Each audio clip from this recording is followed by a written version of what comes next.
warahmatullahi wabarakatuh.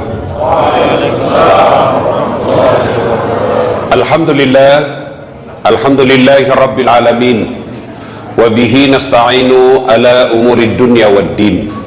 Asyhadu an la ilaha illallah wa asyhadu anna Muhammadan abduhu wa rasuluh. Allahumma salli ala sayyidina Muhammad wa ala alihi wa sahbihi ajma'in. Amma ba'd. Ma'asyiral muslimin muslimat, adik-adik sekalian yang insya Allah dimuliakan dan dirahmati oleh Allah subhanahu wa ta'ala.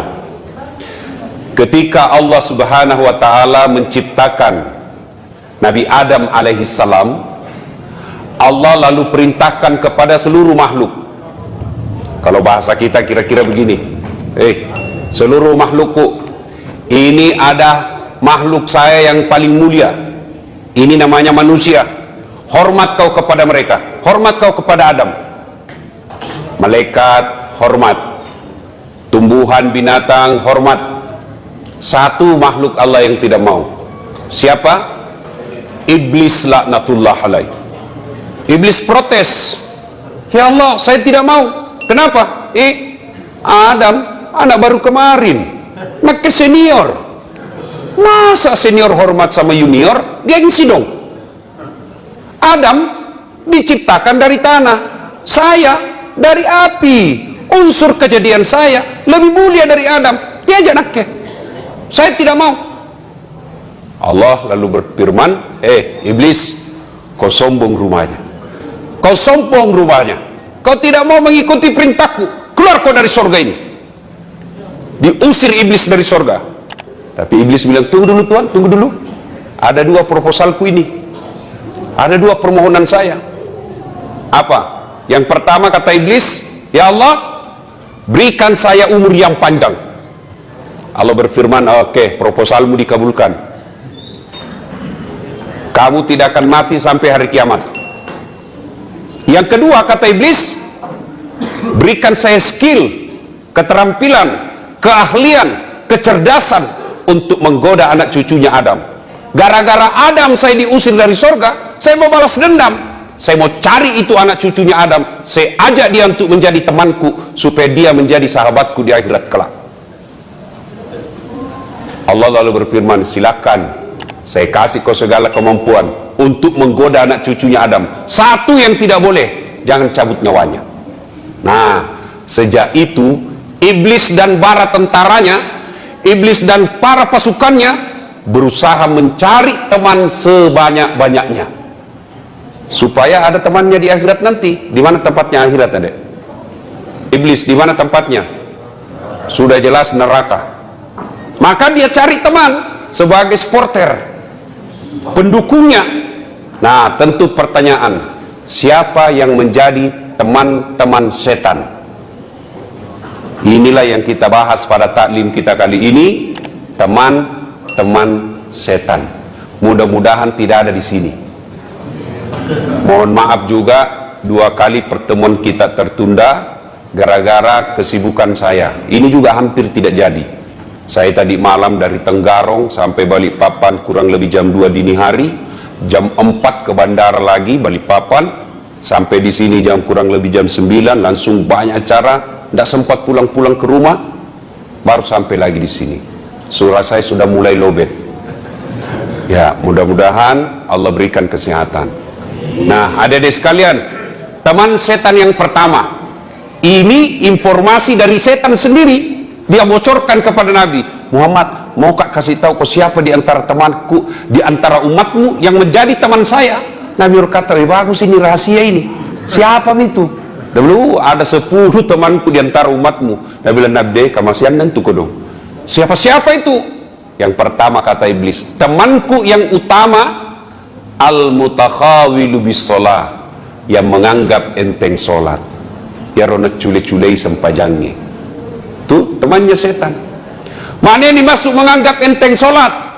Satu, sudah tahu hukum sholat wajib tapi belum sholat. Itu bagaimana hukumnya sholat wajib? Artinya apa? Dosa kok kalau tidak sembahyang kok. Kenapa balik belum fokus sembahyang? Masih suka kabotoro. Botoro Tommy, tidak Tommy sembahyang 2-0 bos.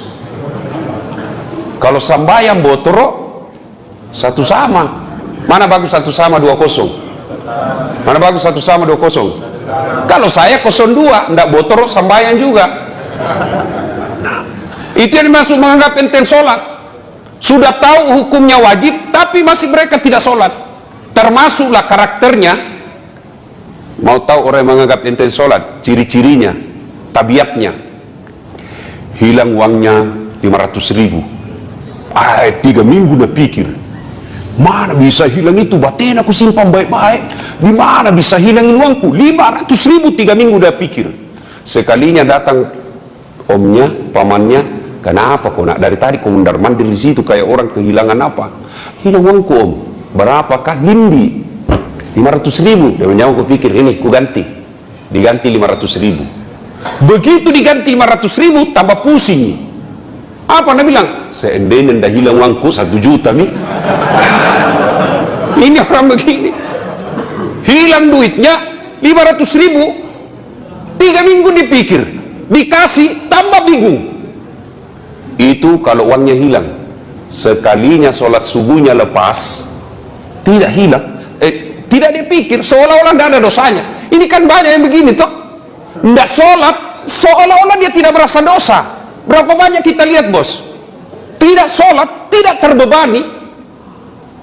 Dia takut sekali curi sandalnya orang di masjid, takut sekali pegang ceweknya, takut sekali tidak puasa Ramadan, tapi tidak sholat, dia main-main, tidak ada rasa dosa sama sekali. Itu temannya setan. Orang yang menganggap enteng sholat, termasuk diantaranya menganggap enteng sholat adalah mereka tiba waktu sholat masih ngetunda-tunda. Hayya 'alas shalah. Sebentar pi. Bisa jadi nabi bisiki setan, tapi yang lebih parah itu kalau teman tak. Kalau setan tidak kelihatan bos, gampang usirnya. Bismillahirrahmanirrahim. Lari pak. Tapi setan teman gaul tak. Siko sama ini, talikan nenek, nyoba soalin. Setan susah diusir yang begini. Nah bilang orang di kampungku setan mak bulu-bulu, susah diusir. Teman setan mereka yang menganggap enteng sholat. Ini adik-adik biasa apa alasannya orang tidak sholat? Bilang maki, ada malas sholat sini bos. Apa alasan tak kutangkis ki? Yang ketawa serius kayak ini. Dia ki apa? Bilang mako apa? Biasanya perempuan haid 3 kali haid 1 bulan. Mahasiswa aku biasa kurang. Kenapa tidak sembahyang? Datang bulan pak. 2 hari. Kenapa tidak sholat? Mens. Kenapa tidak sholat? Halangan. Yang ngasen ji bos. Kalau kita ada laki-laki juga datang bulan. Apa kira-kira alasannya laki-laki? Kalau perempuan oke lah, ada halangannya. Tiap bulan dapat jatah gratis. Tapi biasa nak tambahi. Gratis 4 hari, nak tambah 2. Nah, orang belum bersih, masih ada ini sedikit-sedikit. Nah bilang mama, nah balik-balik kok. Apa balik-balik mak? Kasih liaki. Astagfirullah. Ayo, kalau kita laki-laki, apa alasan tak ada sholat? Tidak ada. Ustaz, tidak ada hafalan saya hafal. Mulai kecil sampai sekarang, tidak pernah menghafal bacaan sholat. Wala ta'yansu min rauhillah. Jangan putus asa. Gimana caranya Ustaz? Datang kita berjamaah di masjid. Kalau imam sudah baca, makmum sudah diwakili. Tidak baiknya kalau aku bilang imam baca, dia makin di belakang. Itu saja kita baca, amin, dia makin lagi. Sudah sah. Bagaimana kalau sendiri Ustaz? Sedikit jika hafal, kul tomo. Rakaat pertama, kul huwallah. Rakaat kedua, kul huwallah lagi. Gesok nih. Coba, tapi jangan begitu terus. Sambil belajar. Apalagi Ustadz pulang kampung ke Ustadz, mobil tidak mau singgah, Allah kasih keringanan. Gimana? Tayamum ki di atas mobil. Tidak mau singgah sopir Ustadz, di atas mobil ki sopir sholat.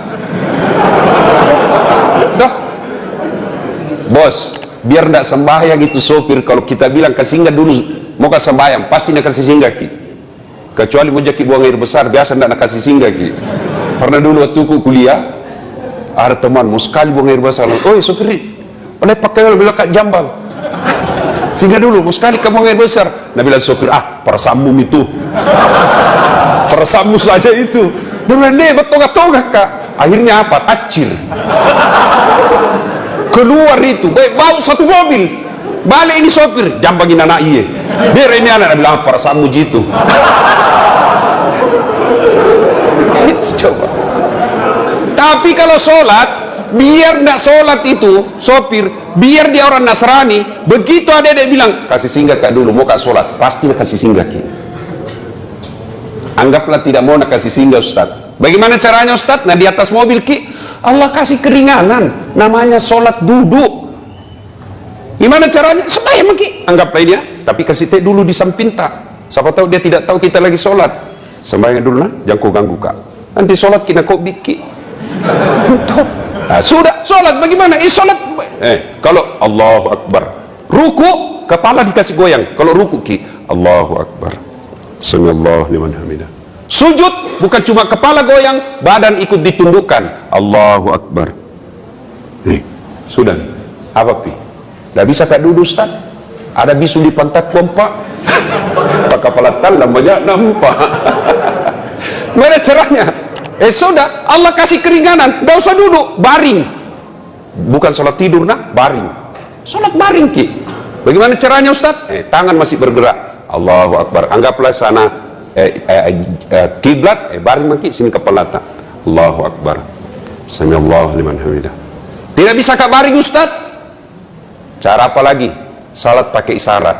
Bagaimana namanya salat pakai isyarat? Mata tak kasih goyang-goyang, bisa saja. Allahu Akbar. Allahu Akbar. Itu sholat pakai syarat, tinggal mata, tangan tak goyang nih. Itu pun tidak bisa Ustaz.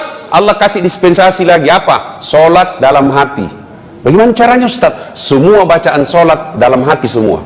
Mata sudah tidak bergerak, tangan sudah tidak bergerak, bibir sudah tidak bisa bergerak. Gimana caranya? Pejamkan saja mata. Bayangkan lagi ruku, baca doa ruku. Bayangkan lagi sujud, baca doa sujud. Itu namanya sholat dalam hati. Masih juga tidak bisa sholat dalam hati. Gampang, bungkus, bawa dikubur. Mati itu bos. Apa pi? Tidak ada pak. Tidak ada alasan bagi kita tidak sholat. Nah, teman setan yang pertama, al-mutakhawil bis sholat, yang menganggap enten sholat. Dek, kira-kira kalau 5 waktu ada di musola ini, pagi kita ke kampus, nuntut ilmu adalah jihad, kemudian sore pun kita pergi main basket lah, main bola, mau masuk maghrib ada maki lagi di masjid, nunggu sampai isya, selesai isya kita makan ala kadarnya, lalu malam lagi kita belajar lagi sampai pagi begitu. Apa alasannya Tuhan kasih masuk di neraka? Ayo, 5 waktu kita di masjid, kita tidak durhakai orang tua tak, kita nuntut ilmu adalah jihad, kita datang pengajian seperti ini. Apa alasan Allah untuk menolak kita menjadi orang baik? Apa alasannya Allah membuat hidup kita jadi susah? Kalau baik sholat tak bos, insya Allah gampang itu punya dunia, gampang. Saya bisa cerita begini karena saya alami. Saya paling sering itu kalau setiap saya cerita soal ini. Saya pernah itu rasakan di PIS 3 Unhas sini, Sospol, lantai 2. Saya ingat terus itu, ruang 207. Saya keluar dari teman, keluar dari kelas belajar, nak tunjuki ke seniorku. Apa nak bilang? Dasat, tidak malu-malumu itu cakar semua bajumu. Saya tidak marah. Saya cuma berdoa kepada Allah, ya Allah, berikan saya umur panjang supaya saya bisa berbuat baik sama ini orang. Alhamdulillah, Ramadan kemarin, tahun ke-6 itu orang setiap Ramadan saya kasih zakat. Saya pernah rasakan menjadi cleaning service, mapanyuki. 4 toilet saya harus bersihkan setiap hari. Saya bilang jami gaji kak, kasih masuk namaku undian umroh gratis. Sampai tutup itu kantor tidak dapat. Alhamdulillah, biiznillah, dengan izin Allah, Allah kasih saya rezeki punya travel sekarang. Saya bisa umroh kapan saja saya mau. Coba, kecil kalau itu dunia. Apa susahnya Allah kasih kita dunia? Nah bilang orang bugis, nagate ni puang nekomelo, kecil buat Allah.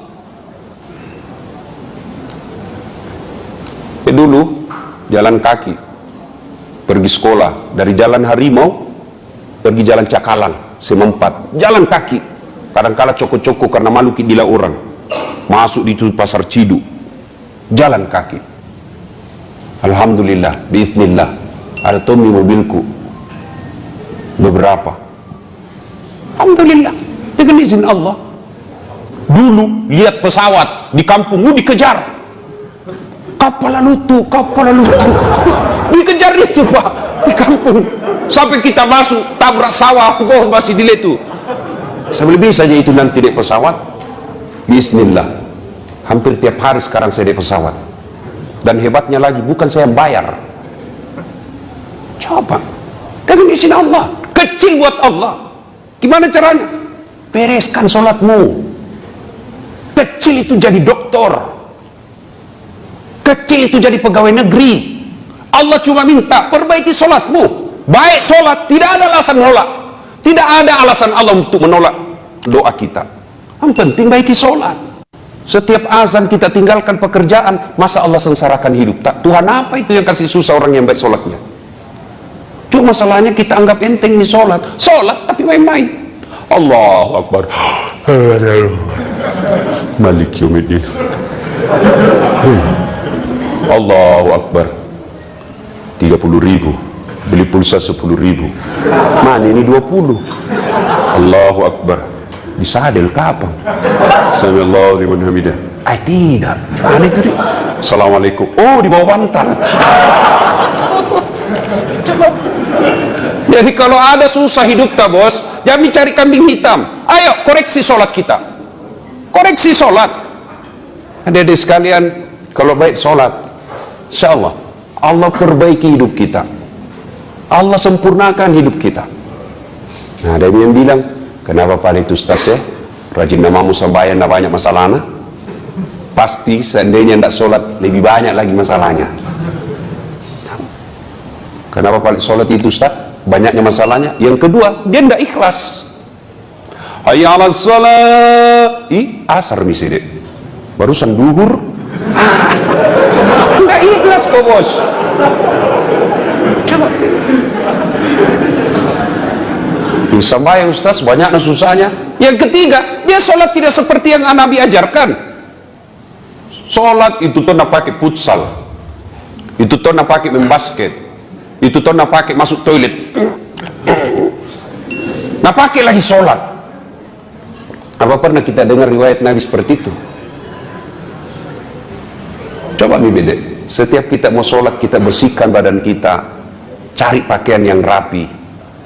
Mau ketemu Allah ini bos. Nah kita saja mau ketemu sama cewek, tak biasa kita pinjam parfumnya teman, tak punya dulu parfummu, apa pitu, ada pitu parfum dipinjam, sudah kau pakai habis nih, tidak bisa kasih kembali. Satu, teman setan adalah mereka yang menganggap enteng sholat. Kalau baik sholat tadi, tidak ada susahnya buat Allah. Coba saya kasih contoh. Bisa ndak orang hidup kalau dibakar api yang sangat besar, bisa hidup? Bisa. Hukum biologi mengatakan tidak mungkin manusia hidup kalau dibakar. Tapi kalau Allah yang mau, Ibrahim alaihissalam dibakar dalam api yang sangat besar, menyala-nyala. Ibrahim keluar kedinginan. Kalau Allah mau. Bisa tidak manusia hidup dalam perut ikan? Adik-adik, kira-kira ada orang bisa hidup dalam perut ikan? Kalau saya, ikan masuk di perutku. Cuma. Tapi kalau Allah mau, Yunus alaihissalam, ada ulama mengatakan 30 hari, ada ulama mengatakan 40 hari, tapi tidak jadi masalah berapa harinya, yang penting dalam perut ikan beberapa hari, keluar hidup kalau Allah mau. Pernah lihat got musim hujan sekarang, lihat itu got-got kita, kalau airnya mengalir ke kanan, kemana benda yang ada di atasnya? Hah? Ke kanan. Kalau air yang ada di atas situ mengalir ke kanan, maka benda yang ada di atas air tersebut mengalirnya ke kanan. Tapi kalau Allah yang berkehendak, sungainya Nil, air sungai Nil mengalir ke kanan, petinya Nabi Musa mengalir ke kiri. Hebatnya lagi, waktu itu Fir'aun bikin perda, anak laki-laki, bayi laki-laki yang kau dapat, bunuh hidup-hidup. Apa yang terjadi? Justru bayi Musa alaihissalam, bayi Musa masuk ke pekarangan istananya Fir'aun. Siapa yang dapat? Istrinya Fir'aun. Masya Allah. Kalau Allah yang mau. Bisa enggak perempuan hamil tidak pernah disentuh laki-laki? Bisa. Hukum biologi mengatakan tidak mungkin, Ustaz. Tapi kalau Allah yang mau, Siti Maryam, wanita suci, tidak pernah disentuh laki-laki, hamil melahirkan Isa alaihissalam. Cuma zaman sekarang banyak tomo saingan sama Siti Maryam. Hamil tidak ada solinya, beleng-beleng. Kalau Allah mau, bagaimana supaya Allah mau? Perbaiki sholat. Ada perbaiki sholat. Ya. Tiba-tiba ditelepon orang tua tak, ma, membayar kak besok. Kau tahu Mina, bapakmu pensiun nih. Gaji pensiunnya untuk makan kami saja di kampung tidak bisa. Mengadu mati kepada Allah. Jangki mengadu di Facebook. Sekarang anak muda tempat curhatnya Facebook, Twitter, deta lekang. Apa di Facebook? Berdoa Ustaz. Sibuknya itu Tuhan mau baca statusmu. Di mana orang berdoa Ustaz? Di atas sajadah. Bangun maki sepertiga di akhir malam, nangis di hadapan Allah. Ya Allah, Kau larang saya meminta-minta, Kau larang saya mencuri, Kau larang saya mengemis. Kemana saya meminta ya Allah? Tidak mungkin aku merepotkan orang tuaku saat ini. Engkau yang maha kaya ya Allah, mudahkan bagiku untuk mendapat rezeki. Masa Allah tidak kabulkan kalau kita curhat, bos? Minta kepada Allah. Cuma caranya perbaiki sholat. Dan adik-adik sekalian, percaya ki bos, tidak ada orang tidak ada masalahnya di dunia ini. Tidak ada orang. Semua orang pasti punya masalah. Alhamdulillah, ketika ada masalah tak, Allah tidak meminta Saad jadi wali kota kau dulu. Nah, ada tim suksesku dulu sini. Saad jadi gubernur kau dulu. Tidak, Allah cuma minta cewek, cowok, ada masalahmu, ista'inu bisabri wassalah. Sabar kok, perbaiki sholatmu, saya yang selesaikan masalahmu. Itu janji Allah. Allah cuma minta sabar kok, perbaiki sholatmu, saya yang selesaikan masalahmu. Jadi ketika ada masalah dalam kuliah ini, sabar saja, tingkatkan kesabaran, sempurnakan sholat, Allah yang selesaikan itu. Apa itu sabar Ustaz? Apakah duduk-duduk di kandak atau kepala? Sabar kak bos. Oh bukan sabar itu, belen-belen. Tuh ya, satu, teman setan, al-mutakhawilu bis sholat, yang menganggap ente sholat. Yang kedua, temannya setan, ini setan sendiri yang rahasia, bocorkan rahasianya. Siapa yang menjadi teman setan yang kedua?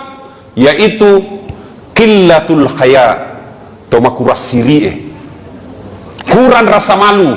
Oh ini banyak, sholat baik tapi kurang rasa malu. Mana kurang rasa malu? Prakteknya kalau perempuan mulai dari cara pakaiannya. Sekarang banyak perempuan pakai jilbab tapi tidak memenuhi syariat, sempit. Ya saya sih bingung lah. Celana dulu waktu ku kecil, biar itu bola bisa masuk di dalam celana. Dia bilang orang celana papi-papi, kipas besar. Sekarang ini sempitnya lagi. Sampai ku bilang ada mahasiswaku, bagaimana cara kasih masuk itu? Bilang, susah nih kasih masuk. Dia bilang, tidak gaul no Ustaz. Apa? Dia bilang, dikasih kantong plastik Ustaz. Oh begitu. Jadi besok-besok mau ku buang air besar, tidak dapat ku kantong plastik. Ku julikinya lemu dong. Coba. Adik-adik, saya pernah bicara sama ahli apa itu kandungan sama ahli kelamin, ya. Ternyata anak-anak gadis keluhannya di dokter sekarang apa? Keputihan. Dan apa penyebab keputihan? Celana sempit. Dan kalau keputihan bedek tidak ditindaklanjuti dan tidak cepat diobati, maka bisa berujung pada kanker mulut rahim. Kalau sudah kanker mulut rahim, nah tahu laki-laki tidak ada yang mau nikahi kita. Nah itu penyebabnya. Kalau kita jilbab, malu dong pakaian sempit. Ini yang rasa malu sudah mulai hilang, Pak. Hilang. Dulu itu perempuan zaman saya SMA, kalau jatuh ballpointnya, jatuh ballpoint. Tuh, nah pegang dulu di sini. Kan dulu dilarang orang pakai jilbab waktu masih SMA.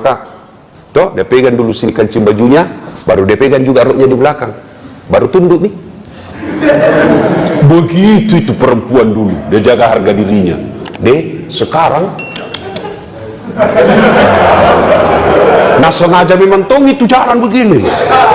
Nah sengaja kasih sempit, kita napan raki. Biasa kalau mahasiswaku saya yang cewek-cewek mahasiswiku saya bilang, Dek, yang seksi di luar. Kenapa Ustaz? Kau ganggu konsentrasiku, bilang.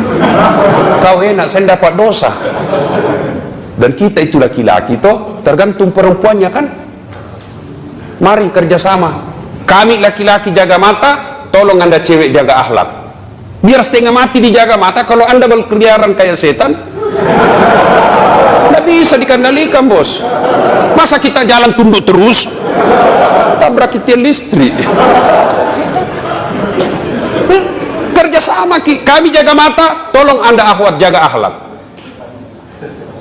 Coba itu laki-laki, kalau dia kumpul-kumpul di pinggir jalan, apakah namanya tampak biasa main gitar anak deker, apakah? Hah? Coba kalau ada anak di pinggir jalan, lewat cewek, kalau digangguin pakai jilbab, apa nak bilang?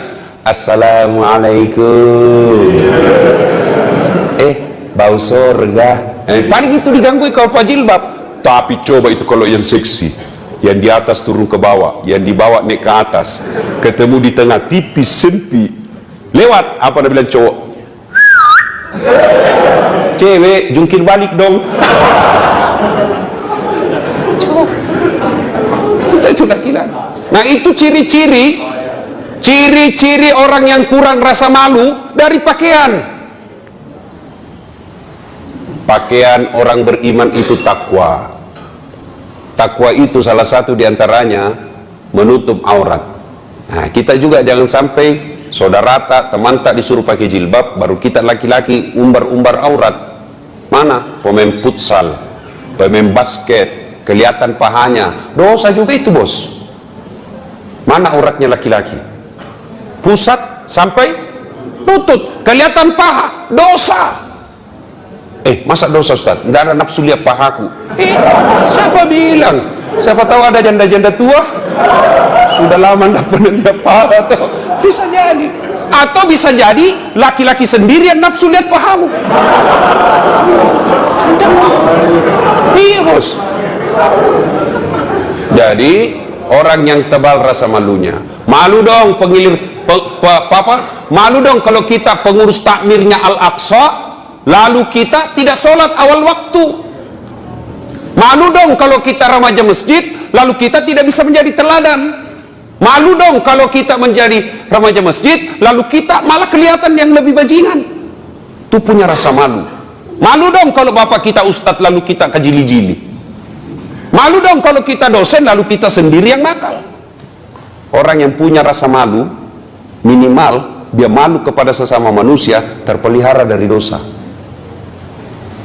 Nah, orang yang tidak punya rasa malu, lihat nih sekarang. Salah satu sebab hancurnya Republik Indonesia ini karena banyak pejabat publik tidak malu. Makura Siri, ketua DPRD zaman now, banyak pacetong hilang, masya Allah. Apa itu? Tidak punya rasa malu. Bangga dia pakai mobil korupsi. Nyata-nyata pelat merah dia pakai pergi urusan hari-hari, urusan pribadi. Malu dong. Orang yang punya rasa malu, insya Allah termasuk orang yang baik imannya. Sebaliknya, orang yang tidak punya rasa malu, itulah temannya setan. Yang ketiga, teman setan, qaswatul qalbi, maka doati, kak doro, tidak mempan nasihat. Mana yang dimaksud tidak mempan nasihat? Nah bilang orang di kampungku, selesai dengar ceramah apa? Nah bilang, tan tentong, janjenjong. Apa itu? Tangi tangu, jame jamamu, jame jamaku, wita topi dan witai. Nah bilang Mangkasara, kucini topi na kucini ki, eja pina doang. Kenapa? Kususai kok. Itu orang keras hati itu yang begitu. Selesai dengar dakwah tidak mempan, dinasehati tidak mempan, malah apa nak bilang, jam aku lagi panggil itu Ustaz Dasar, tidak baik ceramah. Ini baik kita wah, tidak kusuka. Kenapa? Ampak nak bahas saya terus nak kena. itu teman setan, tidak mempan, qaswatul qalb, keras hati. Nah, orang keras hati ini biasanya sepupu satu kali sama sombong. Ya, keras hati itu sepupu satu kali sama sombong, tidak mau dengar nasihat, tidak mau dengar dakwah. Nah, orang yang bagaimana cara memelihara hati supaya baik, supaya berhenti dari keras hatinya, ala bi dzikrillah tatmainnul qulub. Berzikir, ya silahkan zikir. Mau zikir sendiri boleh, mau zikir berjamaah boleh, mau zikir dilafazkan boleh, mau zikir di dalam hati juga boleh. Ya terserah, jangan saling menyalahkan. Zikir berjamaah tidak ada pada zaman Nabi, bid'ah, masuk neraka. Luas namamu itu surga nanda mau kau kasih kita empat. Alhamdulillah, baca di beberapa media online tadi pagi saya baca, pemerintah Arab Saudi sudah meliburkan pada tanggal 30 November nanti ini, ya 30 November ini menghargai hari lahirnya Rasulullah Muhammad SAW, dan yang selama ini Saudi menganggap bahwa peringatan Maulid itu tidak ada. Alhamdulillah, kerajaan Saudi memberikan kesempatan kepada rakyatnya untuk melaksanakannya, bagian daripada bersukacita, bersukaria menyambut hari kelahiran Rasulullah Muhammad SAW. Wallahu a'lam, benar itu apa tidak, saya cuma baca di media online, ya. Tapi pada prinsipnya, kalau mau maulid silahkan, tidak mau maulid silahkan. Kadang itu orang saya lihat bid'ah maulid tidak ada pada zaman Nabi, tapi satu Syawal masuk bulan Rabiul Awal dia bikin juga pengajian, tapi bukan maulid namanya. Apa? Sirah Nabawiyah. Apa nak bahas sejarah Nabi? Kurang sama aja, casingnya aja beda ini. Sama modelnya, cuma beda sama casing, beda casing sama isi. Nah, judulnya satu maulid, judulnya satu sirah Nabawiyah, sama-sama ji. Tidak mau maulid jangan, mau maulid jangan suka bertengkar. Lebih banyak pekerjaan kita yang lebih penting, menyatukan umat, memenangkan pilkada bagi orang-orang yang baik agamanya, jauh lebih penting daripada kita membahas yang seperti itu. Nah, adik-adik sekalian, ini yang ketiga. Ulangi bedek, kelupaan misalnya itu apa? Satu, menganggap enteng solat. Yang kedua, kurang rasa malu. Yang ketiga, qaswatul qalbi, keras hati. Ini penting. Kalau orang keras hati itu deh, biar siapa nasihati. Dan siapa yang bisa mengobati hati kita? Kita sendiri. Dan ini hati penting sekali. Sehingga mungkin adik-adik sering dengar, dalam dirimu terdapat segumpal darah.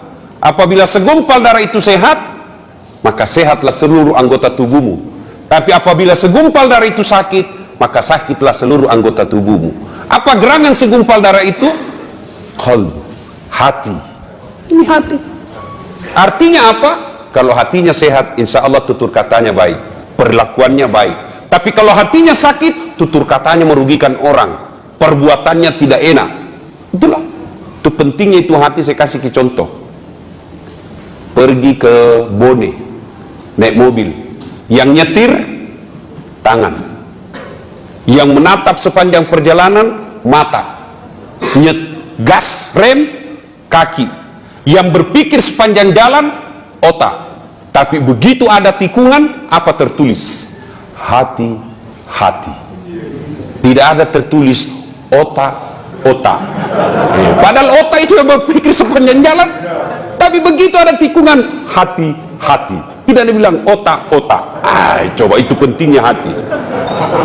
Coba di bandara yang tulis pengumuman tangan, yang mencerna pengumuman otak, tapi begitu ada pengumuman apa nak bilang announcer? Perhatian, tidak bilang perotakan. Makanya ini penting sekali pelihara hati. Qaswatul qalbi adalah temannya setan, maka pelihara. Yang berikutnya, teman setan yang keempat, ghaniyun mutakabbir, orang kaya yang sombong. Kaya apa saja, kaya harta namanya hartawan, pelit temannya setan. Kaya ilmuwan, pelit temannya setan. Mana itu ilmuwan pelit? Tidak mau kasih ilmu, tidak mau bagi-bagi ilmunya, itu temannya setan. Kalau kaya hartawan pelit, temannya setan. Tadi adik-adik, saya tadi terharu juga. Ini kan kita rata-rata nama siswa di sini, ada tawa celingannya. Alhamdulillah, mana mau kuliah tidak pernah singgah. Tapi artinya ada bitawa, sudah ada. Dek, jangan ketawa, serius. Bagaimana mau kaya selalu minta-minta. Salah satu, kalau mau jadi orang kaya, jangan selalu minta-minta, bos. Tidak ada itu orang kaya minta-minta, hanya orang miskin. Maka kalau mau kaya, berhenti minta kepada manusia. Yang boleh hanya minta kepada Allah. Allah tidak senang itu tangan selalu begini. Yang Allah senang begini. Mana mau 100 rupiah? Nabi bilang teman-teman, sikit nih 100 rupiah. Biar nih bos, itu jika mampuanku. Daripada kau. Nah, sudah. Tidak penting banyaknya, yang penting ikhlas. Daripada sedikit tidak ikhlas. Lebih banyak ikhlas. Tapi mau lihat pelitnya orang. Oh, ini selalu saya alami. Wih, kalau artis diundang, baik kasih pesawat eksekutif kelas, hotel bintang 5, dari bandara dijemput, ada polisi, ada tentara, dikalungkan bunga. Datang, itu artis datang dibawa alamat palsu, goyang pantanya, kelihatan pahanya, nggak tahu nak kasih pegang ki, apakah Cina-Cina aja ki, artis pulang paling murah dikasih 75 juta, 75 juta, pulang sampai di Jakarta dia pakai beli narkoba, pakai dugem, batena dihormati itu artis. Sekali ulama diundang, penghafal Quran diundang, kasihan gojek nak kirim piko jampu itu Pak Imam. La ilaha illallah. Satu mantel lagi diduai, musim hujan, terpaksa tunduk begitu terus di belakang sampai bedek sedikit lagi Ustaz. Tiba-tiba di jalan mogok, langsung dia bilang, tapi Ustaz turun dulu dorongnya. 1 jam busa-busa kalepak barasanji, sallallahu alaihi Muhammad sallallahu alaihi, didoakan supaya selamat dunia akhirat, didoakan supaya murah rezekinya, supaya rumahnya berkah. Begitu mau pulang, berapa nak kasih? 25.000. Nah bilang suaminya, deh 1 jam kau nak doakan, bah hujan-hujan lagi datang kau 25 kasih. Nah bilang istri, tambahin jalan kote 5 di sini. Bagaimana anak-anak tahu mau sekolah agama? Bagaimana anak-anak mau sekolah agama? Begini penghormatan kita sama orang yang paham agama, sama artis yang hanya datang bawa dosa, kita kasih puluhan juta. Akhirnya orang tua bilang apa? Dia mau kau kasih sekolah agama, dia itu tipu memang, kasihan 2 jam 20.000 jina dapat. Itu tahu anak gaul 1 jam di lompat-lompat di panggung nyanyi, pulang bawa motor. Oke, lagi lihat pelitnya kita. Coba itu ibu-ibu kalau beli sayur, bapena tu si tawar, baku tawar. Sekali dia pergi di mall, tawar ki. Ada yang sering ke mall ini yang cewek. Kalau belanja ki, tawari. Misalnya di Alfamart, tawar ini lihat ki penjagaan bilang gila kapang ini. Coba. Sekalinya penjual ikan kasihan. Datang nih, tidak perlu maki lagi ke pasar berkeringat. Nah datangi maki rumah tak. Kadang-kala na panggil maki iye puang. Coba. Tidak perlu lagi kita sisi. Kadang-kala dia sisiki sendiri. Tambah cantik itu andi. Mudah-mudahan murah rezeki kita. Beda 200 rupiah kita tawar. Berapa? 5.500 deh. Mahal nih ini. 5.000 mau. Beda 500 na tawar. La ilaha illallah. Ini di kampungku bilang kikir galap aku jambatan. Karena itu orang begitu pusing kalau dia tidak menawar. Nah, jangan terlalu pelit. Adik-adik sekalian, saya belajar dari hidup saya berapa banyak keutamaan yang saya dapat dari hebatnya sedekah. Sampai jam berapa ini, Dek? Selesai, Mi? Jam berapa, Mi? Berapa menit lagi? 20 menit. Ini saya ajak ki motivasi ya. Ini kisah nyata, baru-baru saya alami. Saya pergi ambil cucianku di Jalan Sungai Sadang. Begitu saya mau ambil, ada penjaganya tuh, 4 orang. Saya kasihlah uang tas 100 ribunya. 4 orang berarti 400. Saya keluar, saya dapat tukang parkir. Kasih 50 ribu. Tidak lupa sama itu. 50 ribu dikasih tukang parkir. Kalau pilkada pasti saya pilih. Sudah. Berapa uangku keluar? 450 ribu. Sudahlah. Pergi mengajar, pulang ngajar, sampai di kantor Jalan Kakak Tua. Tiba-tiba ajudannya seorang kaya di Sulawesi Selatan, namanya Pak Edi Baramuli. Assalamualaikum Ustaz. Waalaikumsalam. Kenapa Ki? Ini ada salam dari Pak Edi. Maksudnya ada ini titipan. Maksudnya apa? Sini maki ke kantor. Di mana Ustaz? Kantor Kakak Tua. Datang nih.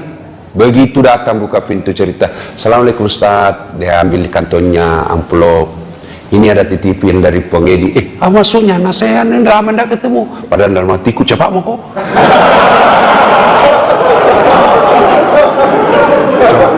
Sudahlah. Bahasa basi tolak-tolak. Sudah. Pas sudah pegang dalam hatiku, cepat mau kau pulang, kamu kilesinya ini. Masya Allah. Pulang. Saya buka itu amplop. Berapa uangku keluar, Dek, pagi-pagi? 450. Pas saya buka, berapa ya Allah ganti? Pagi, sore Allah ganti. Berapa? 10 juta. Belajar kisah sedekah. Allah tidak lihat besarnya. Pernah lagi apa? Ada pagi-pagi datang ke rumah, pinjam uang. Saya bilang, biar saya kasih pinjam dan kasih kembali. Sudahlah, kasih saja uang 150 ribu. Karena enak kasih kecewa. Sudah kasih, tiba-tiba ada lagi ibu-ibu datang. Lalu ibu-ibu datang, Assalamualaikum. Saya bilang, sama istriku, karena perempuan kita hadapi. Pinjam juga uang rupanya. Saya bilang, kasih pinjam, tidak bisa nak bayar kodok. Kasih saja uang 200. Pulang. Berapa uangku keluar pagi-pagi? 350 ribu. Sore menelpon yang punya pesantren yang di Pangkep, Haji Masrur. Assalamualaikum. Waalaikumsalam. Ada Ustaz Samsi Ali di sini Ustaz, di Wong Solo. Sini ki kumpul-kumpul. Gila saya telepon istriku, minta maaf sayang. Aku tahu. Sunnah itu panggil sayang sama istri. Pahala. Kita waktu dipacari sayang-sayang, sekalinya jadi istri, gelek-gelekku. Insyaallah. Sudah saya bilang minta maaf saya janji makan malam tidak jadi. Tiba-tiba ada panggilan ke Wong Solo, ketemu Ustaz Samsi Ali. Sudah ceramah. Selesai ceramah, Ustaz Samsi Ali dikasih honor. Maksudnya tidak usah, sudah ada. Tiba-tiba itu keluar tadi tikungan ke saya itu amplop. Kenapa saya bukan ceramah, dalam hatiku cepat kok. Masya Allah. Begitu kepaksa saya dengan ikhlas. Saya bilang, alhamdulillah rezeki. Saya naik mobil, saya buka. Berapa keluar pagi? 350. Berapa gantinya? 15 juta. Coba. Adik-adik, kalau ada mau jadi pengusaha muda, belajar sedekah. Tidak ada orang bangkrut gara-gara sedekah. Percaya itu. Percaya Ki. Ada lagi pengalamanku ini. Selesai Ramadan, kumpul-kumpul honor, hitung. Saya bilang sama istriku, kita bangun masjid di kampung. Siap, bangun. Baru niat itu, suruh gambar, panggil arsitek, gambarkan seperti ini. Sudah, jadi gambar, apa yang terjadi? Baru niat gambar, tiba-tiba alhamdulillah, saya dapat bantuan orang yang namanya tidak sangka-sangka, langsung dapat 400 juta. Coba, keajaiban sedekah. Tidak, dangki tunggu kaya. Dangki bilang banyak Pak, tua Pak kun aku sedekah. Iya kalau tua Ki, kalau mati mendadak Ki. Apa ya? Coba, bersedekah. Kalau kita tidak punya sedekah dengan harta, sedekahlah dengan ilmu. Gimana caranya? Update itu apa namanya itu? Share itu cara mata. Taklim malam ini. Share itu pahala, amal jariah. Ada ingat tak kisah Quran? Ketika kita meninggal dan digosok itu mata, lalu kita berkata, hari apa ini? Malaikat berkata, mati mako. Ini kau sudah mati. Lalu apa kita bilang? Ya Allah, kasih kembali saya. Palisukan linoepwa, kasih kembali saya ke dunia, meskipun sesaat saja. Kembalikan saya ke dunia, meskipun sesaat. Untuk apa? Sholat? Bukan. Untuk puasa? Bukan. Untuk haji? Bukan. Untuk apa? Saya hanya ingin berkata kata jenazah, saya sedekahkan harta yang aku miliki. Coba, kenapa? Sholat dinikmati pada saat kita sholat, puasa dinikmati pada saat kita puasa, haji kita nikmati pada saat haji. Sementara sedekah, meskipun kita sudah wafat, sedekah itu tetap mengalir. Itulah amal jariah. Kan mulai makin ada teman tak, kita lihat kasihan, biar makan susah, bantu. Hari Indomie ini bos, ada kirimannya dari bapakku 10 bungkus, ambil buku 2, jantungku banyak-banyak, kasih 2 bungkus. Jangan gitu. Dendek. Dan itu kalau orang susah kita bantu, tidak lupa sampai kiamat. Saya dulu kan ikut-ikut mengetik komputer. Dulu belum ada itu namanya laptop. Apakah Windows apa namanya itu zaman dulu, yang masih besar itu anunya. Apakah namanya itu flash disk apa? Kan sekarang itu flash disk kan kecil-kecil, itu disket namanya dulu. Karena kita ini numpang mengetik ada senior saya orang Jakarta, ya, numpang mengetik skripsi. Kapan mengetik saya? Selesai punya pakai. Jadi tidur rumah dulu, saya selesai tidur dulu kau kerja dulu. Jam 1 selesai baru mana kasih bangun. Kau lagi giliran. Baru mengetik. Dan apa yang terjadi? Sampai detik ini tidak bisa saya lupa itu temanku. Begitu baiknya. Sedekahlah. Kalau kita orang baik, ada harta lebih dari teman tak bantu. Dan siapa tahu rahasia Allah. Hari ini kita baik, hari ini kita baik, hari ini banyak duit tak. Besok lusa ketika 20 tahun yang akan datang, justru kita yang sengsara, dia yang jadi hidupnya. Saudara-saudara sekalian, bakil, pelit adalah temannya setan. Orang kaya, kata Allah, ada 3 orang yang paling aku benci. Ada 3 yang dibenci, ada yang paling dibenci. Yang paling dibenci Allah adalah ganiyun mutakabbir, orang kaya yang sombong. Kaya apa saja, kaya ilmu sombong, dibenci Allah. Kaya harta sombong, dibenci Allah, bakil. Nah, oleh pengajian ini, mari pulang ini belajar makin bersedekah. InsyaAllah Allah pasti ganti. Coba buka Quran, kau belanjakan hartamu di jalan agama Allah, ibarat menanam 1 biji. 1 biji kita tanam, berapa gantinya? Allah dalam Quran dijelaskan, 1 biji maka tumbuh 7 bulir. 7 bulir. Dan setiap bulirnya mengandung berbuah 100 biji. Artinya, satu kita belanjakan jalan agama Allah, Allah ganti 700 kali lipat. Nah, coba makin mulai besok amalkan itu, bos. Coba beda. Jangan pernah memulai hari tanpa sedekah. Nggak mesti banyak. Tiap hari ada, wah, 5 rupiah, 500 perak. Mulai dari kecil-kecil. Apalagi kalau kita biasakan, ada kebiasaan almarhum bapak saya selalu tukar uang koin. Tiap hari dia bawa ke masjid. Untuk apa? Celengan. Ya. Karena zaman itu 100 rupiah 100 rupiah zaman itu sudah banyak sekali. Nah, itu dia bawa termasuk tiap hari. Dan Allah menilai bukan besarnya, tapi rutinitasnya, yang bahasa agamanya istiqamah. Coba mulai besok masuk lagi sedekah.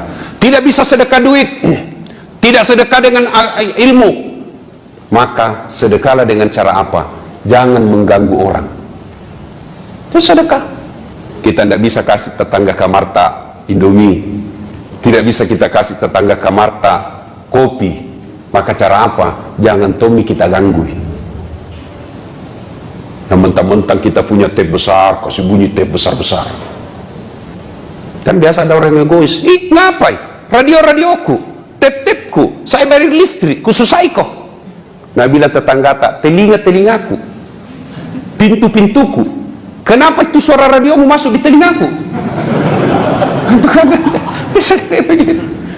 Nah, saudara-saudara sekalian, masih ada lagi teman-teman setan, tapi waktu yang sangat terbatas.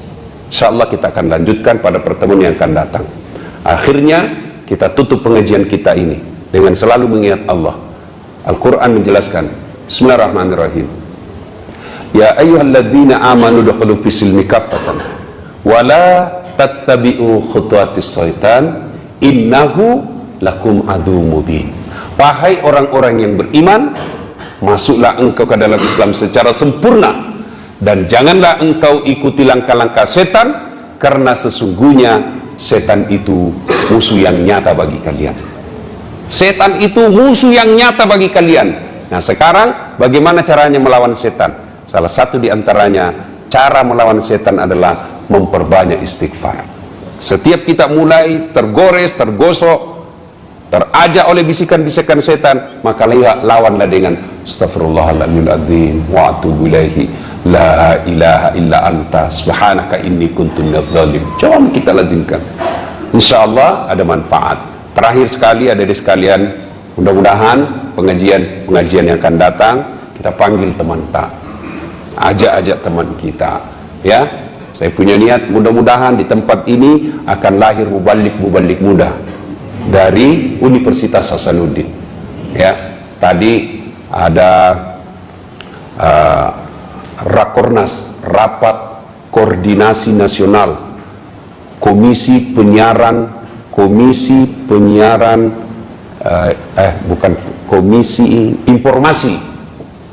Informasi Publik KIP seluruh Indonesia kumpul. Saya diminta baca doa, dan ada satu komisioner berkata, Alhamdulillah, saya senang di Sulawesi Selatan banyak dai-dai muda.